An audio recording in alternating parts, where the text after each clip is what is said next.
Le croiseur sous-marin nucléaire Arkhangelsk, fleuron de la 4e génération de la classe Yazenem, a fait son retour triomphal à sa base permanente de la flotte du Nord.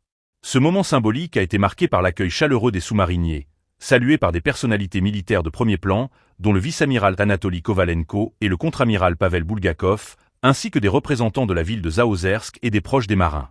Le capitaine de premier rang Alexander Gladkov, commandant du croiseur, a rassuré l'assistance sur l'état de santé de l'équipage et la performance opérationnelle du navire. Selon ses propos, toutes les tâches de transition entre les bases ont été réalisées avec succès. Le moral est élevé au sein de l'équipage, qui se dit prêt à accomplir les missions qui lui seront confiées. Le vice-amiral Konstantin Kabantsov a exprimé sa satisfaction quant à l'arrivée de ce nouveau croiseur, le qualifiant d'un des plus modernes et puissants de la flotte russe. Kovalenko a souligné l'importance historique de cet événement pour la marine et la flotte du Nord, affirmant que Arkhangelsk renforcera significativement la capacité de défense de la Russie. Ce retour est d'autant plus significatif qu'il marque l'entrée du croiseur dans la formation de la 11e division, une unité dédiée aux sous-marins nucléaires. Le vice-amiral a exprimé sa conviction que ce navire a un avenir prometteur et qu'il servira longtemps au service de la patrie.